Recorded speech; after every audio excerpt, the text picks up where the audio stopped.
Hello friends, welcome to my channel English Literature with Hema Soni, and this video is for the students who are pursuing MA English Literature. And today I come with one play, King Lear, written by William Shakespeare, and it is about the madness in King Lear. King Lear में madness के ऊपर ये question है. King Lear himself goes mad in this play because he faced ingratitude by her daughters. So let's start. These lines are about William Shakespeare, and in the starting of any answer, if you write some lines regarding the poet or regarding the playwright or novelist, then it make your answer very impressive. So let's start. William Shakespeare was the greatest dramatist. He was mainly known for his drama. He is considered one of the greatest writers in the world literature for his depth of understanding of human character and life in general. तो as you know the William Shakespeare एक greatest dramatist थे और उनको एक greatest dramatist English literature में समझा जाता था क्योंकि उनकी अंडरस्टैंडिंग थी ह्यूमन कैरेक्टर को लेके और लाइफ इन जनरल के लिए कि जनरली जो लाइफ किस तरह की है वो और ह्यूमन कैरेक्टर को लेके उनकी बहुत अच्छी अंडरस्टैंडिंग थी. He has written many tragedies like Macbeth, Hamlet and King Lear. As you all know that Shakespeare is known for writing tragedies. King Lear is the tragedy of Lear. Lear is the king of Britain, which depicts the misfortunes that Lear has to face. Lear is the hero of the play.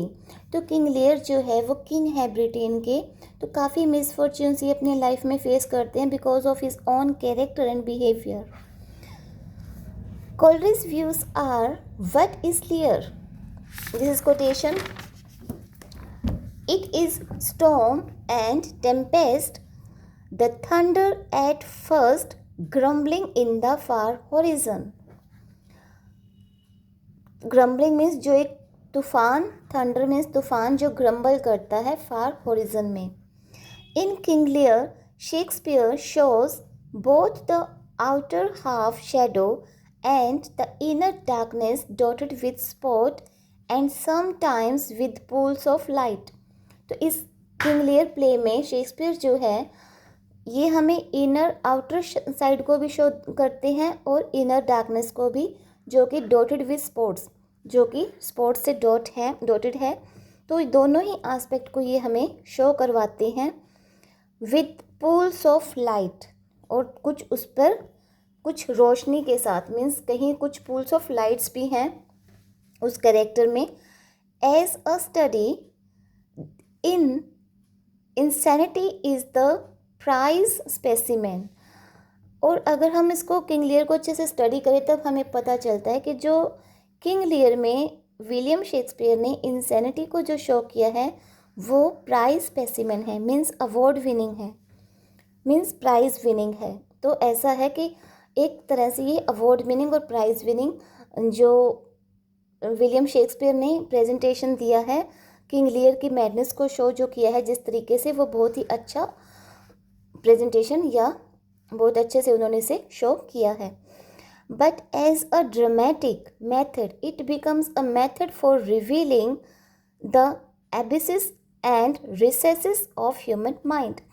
लेकिन एक dramatic method से अगर हम इस play को पढ़ते हैं तो हमें पता चलता है कि इसमें हर चीज़ ह्यूमन माइंड की रिवील हो रही है, उसके हर तरह से डेप्थ में, और उसके एक एक कोने को विलियम शेक्सपियर ने रिवील किया है. ह्यूमन माइंड की डेप्थ और एक एक कॉर्नर को रिवील किया है. एबिसिस मीन्स डेथ and recesses means every corner.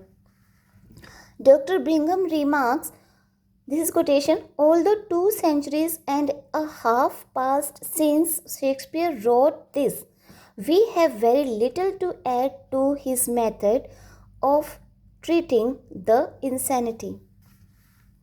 वो कह रहे हैं कि काफ़ी टाइम, मीन्स ये इतना टाइम इसको लिखे हुए हो गया, लेकिन इनका जो मेथड है इस इंसैनिटी को लिखने का, इंसैनिटी के बारे में जो लिखने का या इंसैनिटी को ट्रीट करने का जो इनका मेथड है, तो इसके बाद हमारे पास कुछ नहीं बचता कि हम उसमें कुछ भी ऐड कर सकें।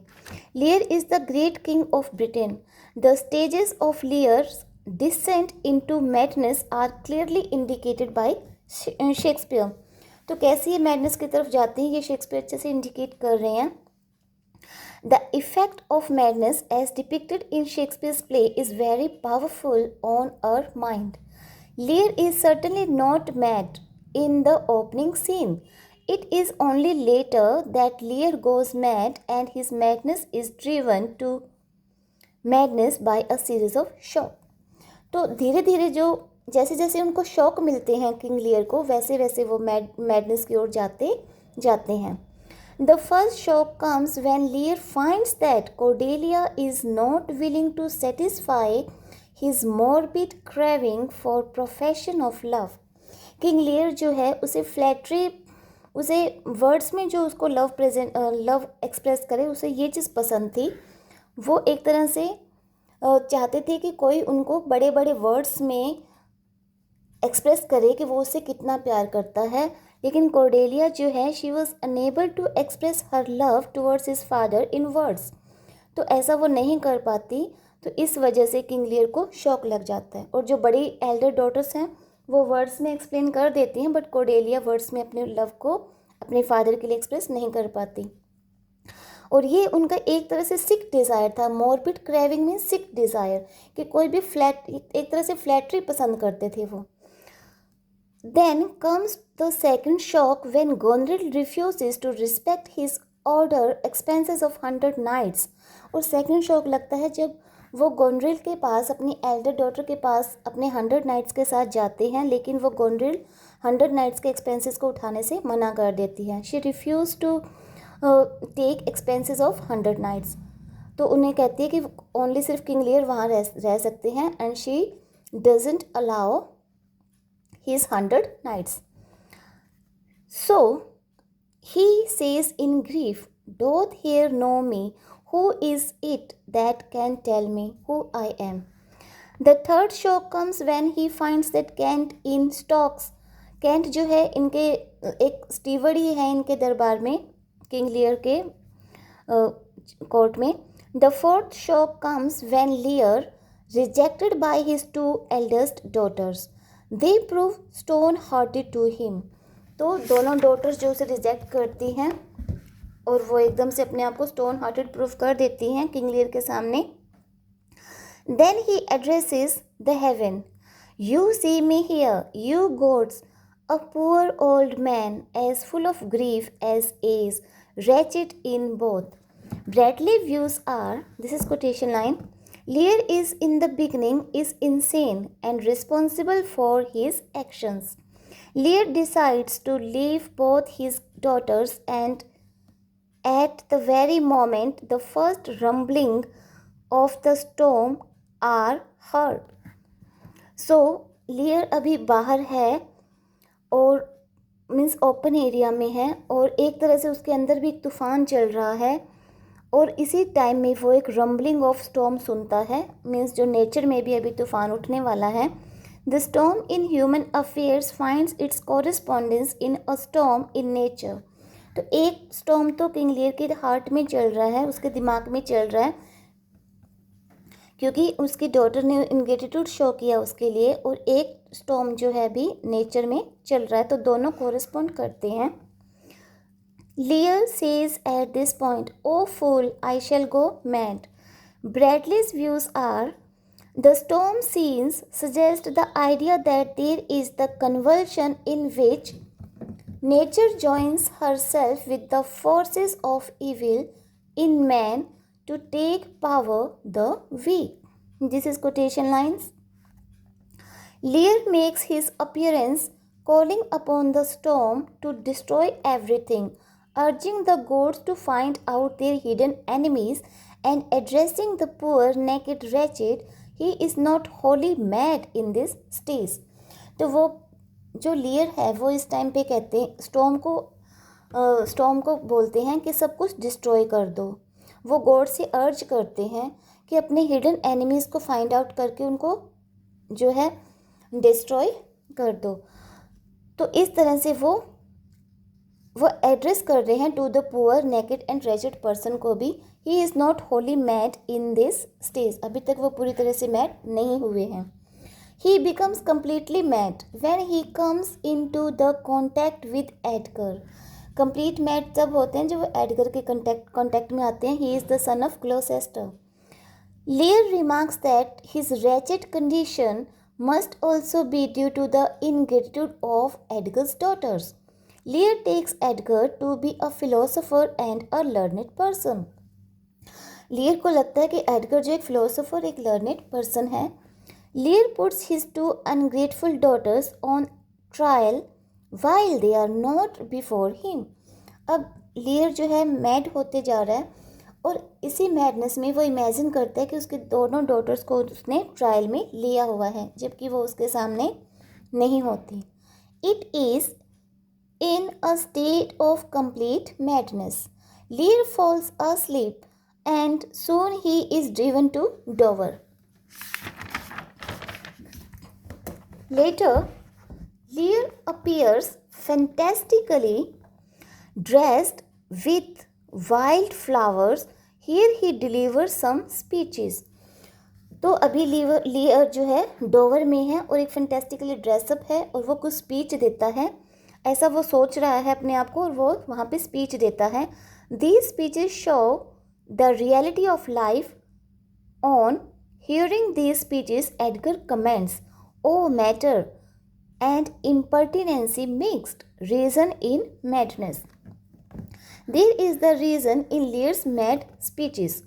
In the opening scene is in the full of passion. He is in the full of passion of his senses. He behaves like a madman. But now he has become insane. He is talking like a real social critic and moralist. Starting play के starting में, in the starting of the play, actually Lear is in senses, लेकिन वो जो behave करता है, he behaves like a madman. But अभी जो Lear है वो इंसेन हो चुका है, but he behaves like a moralist, like a social critic. अभी वो बहुत अच्छे से बिहेव कर रहा है। Doctor Bringham remarks, this is quotation, Lear is an instructive case of old age insanity and he is insane from the beginning to the end. There is reason in the madness of Edgar, Fool, Goneril and others.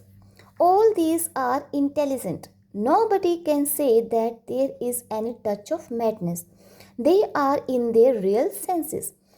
तो हम कई mad persons को यहाँ पे देखते हैं, लेकिन actual में वो मैड नहीं है, वो अपने रियल सेंसेस में हैं। Yet these persons act in a mad way. All the evildoers have met the fate which they rightly deserved. लेकिन इन सबको अपना जो जैसा उनका फेट था वैसे वो डिज़र्व करते हैं। जितने बुरे काम उन्होंने किए थे तो वो उसको डिज़र्व करके पनिशमेंट भी उनको मिलती है। All the evildoers have met the fate which they rightly deserved, even though they appear to be sane, but they all mad because they do not know the moral and social value of human society. The representation of Lear's madness in this play is one of the great achievements of Shakespeare. King Lear recovers from his insanity because of the sweet care and treatment by the doctor. He is now in his perfect mind. तो अभी वो care भी हो जाती है King Lear की। When he and Cordelia are made prisoners, जब उसको और कोर्डेलिया को प्रिजनर्स बना दिया जाता है, जेल में डाल दिया जाता है, he does not feel terrified, says, वो बिल्कुल भी टेरिफाई नहीं होता और कहता है, we two alone will sing like birds in the cage. The madness of the elements, the professional madness of the fool, the feigned madness of Edgar, and the real madness of Lear together symbolizes the breakup of society and the threat to the universe itself under the impact of ingratitude and treachery. तो madness के इसमें elements हैं। फूल जो है professionally mad है, Edgar जो है फेंट मैड है, मतलब he is only pretending to be mad, actually में ये मैड नहीं है, सिर्फ शो ऑफ कर रहा है। एंड रियल मैडनेस किसकी होती है? किंग लियर की। तो ये सारी चीज़ें सिंबलाइज करती है ब्रेकअप ऑफ सोसाइटी को और थ्रेट टू द यूनिवर्स, और यूनिवर्स को जो एक थ्रेट है, डर है इससे, उसको शो करती है, सिंबलाइज करती है। द इम्पैक्ट ऑफ इनग्रेटिट्यूड एंड ट्रीचरी, के इनग्रेटिट्यूड और ट्रीचरी के इम्पैक्ट से सोसाइटी को, यूनिवर्स को क्या है? थ्रेट है। Conclusion, Shakespeare here overcomes the temptation of restoring Lear to complete sanity। तो अभी यहाँ टेम्पटेशन को ओवरकम करते हैं शेक्सपियर, किस तरीके से कि जो लियर है वो कम्प्लीटली सैनिटी में आ जाते हैं, मीन्स अभी वो मैड नहीं है। The madness was the result of physical and moral shock, emotional excitement. जो मैडनेस थी वो फिजिकल और मॉरल शॉक की वजह से और इमोशनल एक्साइटमेंट की वजह से थी। It is possible to describe King Lear as a play which depicts reason in madness and madness in reason. तो ये जो प्ले है किंग लियर, इसमें क्या डिपिक्ट किया जा रहा है कि मैडनेस का जो रीज़न को डिपिक्ट किया जा रहा है और रीजन्स की वजह से जो मैडनेस आई है उसको डिपिक्ट किया जा रहा है। मीन्स एक तो मैडनेस वहाँ है जहाँ पे कारण है मैड होने का, और एक वो है जो किसी कारण की वजह से कोई मैड हो गया है। Lear's insanity becomes a medium to reveal his inner self. और जो लियर की जो मैडनेस है वो क्या रिवील करती है? वो उसकी इनर सेल्फ को रिवील करती है कि उसके हार्ट में, उसके माइंड में जो स्टॉर्म चल रहा है, जो एकदम से जो उसके कॉन्ट्रडिक्शन चल रही है, उसके माइंड में एक कॉन्फ्लिक्ट चल रहा है, तो उसकी वजह से जो किंग लियर है वो मैड हो जाते हैं, क्योंकि उन्होंने कॉर्डेलिया के साथ गलत किया था और जिस पर विश्वास किया था वो उसकी अनग्रेटफुल डॉटर्स रही थी। Means they both were not in real sense of love with her father's. तो वो दोनों ही अपने फादर के लिए पूरी तरह से लॉयल नहीं रहती हैं, ग्रेटफुल नहीं रहती हैं। सो इस वजह से किंग लियर की मेंटल कंडीशन डिस्टर्ब होती है एंड ही गोज मैड। तो एक्चुअली में इनकी जो मैडनेस है वो किंग लियर के इनर सेल्फ को शो करती है। So it is completed. I hope you will like this, and if you like then press the button like and subscribe. Thank you.